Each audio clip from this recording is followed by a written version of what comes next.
What's up? Gulaman? Alright, for today's topic, no, is skill build, di ba? Marami pa rin kasing nagtatanong at saka outdated na yung mga build sa internet, di ba? So, simulan natin sa Devo Sacrifice na ginagamit ko. Sa first job, kailangan mo lang dyan ng increase recuperative power. Diba? What? Yan yung kailangan mong importante na max at yung endure. Siyempre, provoke na level 10 para yan sa MVP. At bahala ka na sa iba. Diba? Pwede mo lagyan ng sword mastery or di kaya hatiin mo yung 10 skill points at lagay mo sa bash at magnum break kung kailangan mong gumamit ng element fire property. At sa second job, ang pinaka-importante na level 10 ang iyong fate, no? Para mas malaking HP. Di ba? At sunod na importante yung riding at yung cavalier mastery na kailangan max level para sa ating move speed. Siyempre, ang kasunod na importante yung protection para sa ating hatred multiplier para yan sa ating aggro at yung shield smite na level 5. Pwede ka rin maglagay ng shield boomerang, di ba? Kung trip mo. Kasi wala nang ibang paglalagyan, di ba? Hindi naman natin kailangan ng auto guard sa MVP dahil mabablock niya yung mga damage taken score na makukuha natin. So, hindi mo kailangan ng auto guard. At syempre, level 5 na spear mastery. Para yan sa spear quicken, no? Para ma-unlock natin. Kasi yan yung prerequisite niya. So, kailangan mo ng, sa trans second job, no? Kailangan mo naman ng spear quicken at Mateus reckoning, di ba? Yan ang pinaka-importante na kailangan mo pang damage. At kasunod, syempre, dahil Devo Sacrifice ang build natin, kailangan mo ng level 10 na Devotion at Sympathy na level 5. Dito gumagana sa PvP, no? Pang PvE lang siya. At syempre, Fortitude para sa HP at Ignore PDEF. At level 4 ang ating battle chant dito, no? Para mas mataas ang percentage na magbigay tayo ng buffs sa ating teammates dahil PvE ang build na ito. Siyempre, hindi mo kailangan ng shield reflect dahil mare-reduce nito yung damage taken mo sa MVP. At di mo rin kailangan ng defending aura. Alright, at para naman sa auto, no? Sa manual muna kasi medyo may waga itong manual natin. Una, alam nyo naman na sa first page meron tayong dapat magkaibang level ng battle chant, di ba? Meron tayong level 4 battle chant at level 3 battle chant, di ba? Para yan sa white aura. At kung napapansin nyo, di ba? Meron tayong level 10 na devotion. Meron din akong level 1, di ba? Ang level 1 devotion ay ginagamit natin sa mga low MVP para mas mataas yung ating damage taken score. At kung sa mga high MVP naman, di ba? Sa mga 95 boss, kailangan natin ng devotion na level 10, di ba? Para hindi tayo mamatay. At ano ba, no? Tanking tips, di ba? Sa Chimera, di ba? Alam ko ngayon marami nang kayang mag-tank sa Chimera. So, ang kailangan mong gawin, kung nahirapan kang kumuha ng aggro, di ba? Ang element na ilagay mo sa iyong armor ay Sandman, no? Para mas malaki yung iyong damage taken score, di ba? Di ko alam kung alam niyo yan, no? Pero mas mataas ang makukuha yung damage taken kung naka-Sandman kayo.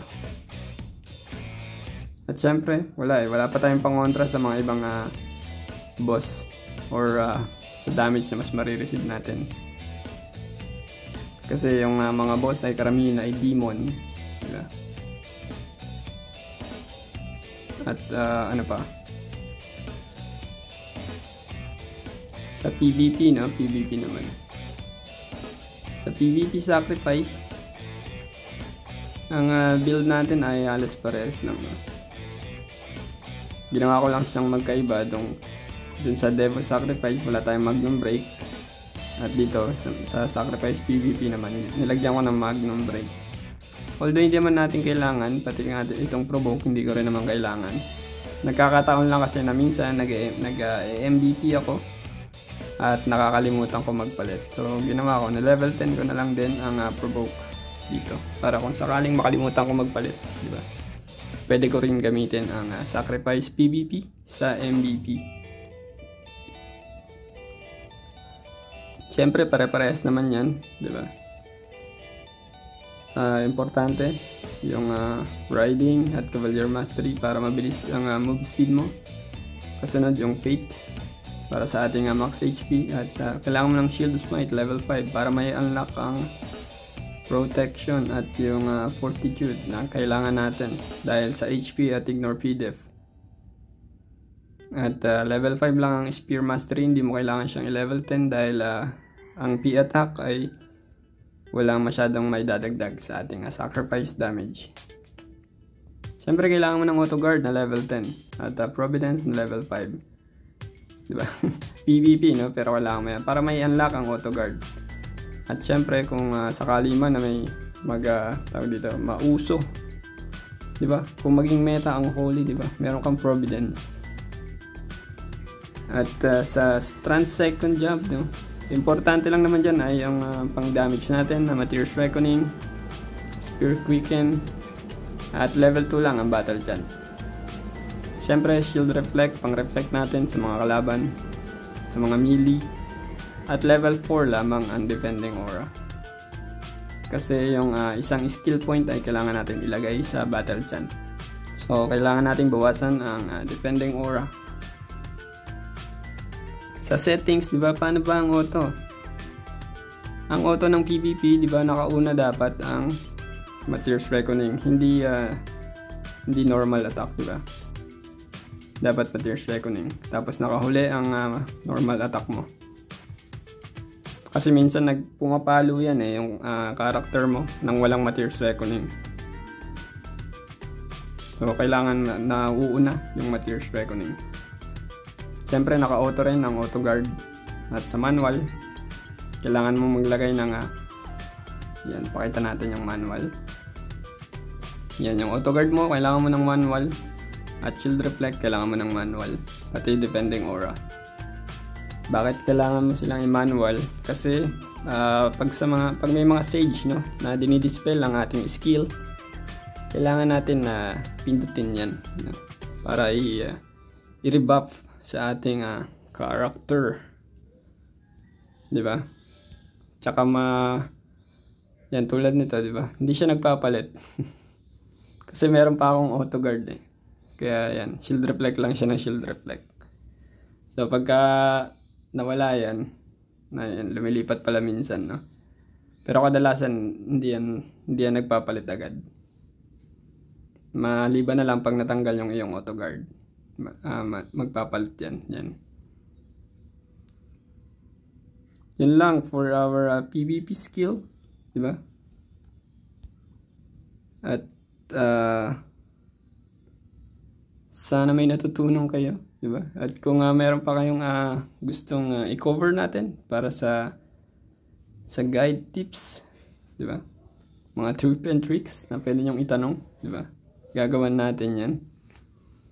Hindi kasi ako nag-MVP ngayon tapos na ako yun. Hindi ako nakapag-record. Kaya hindi tayo makagawa ng actual na pagkuha ng agro. Alright, peace out. Kita-kits next video. Bye-bye.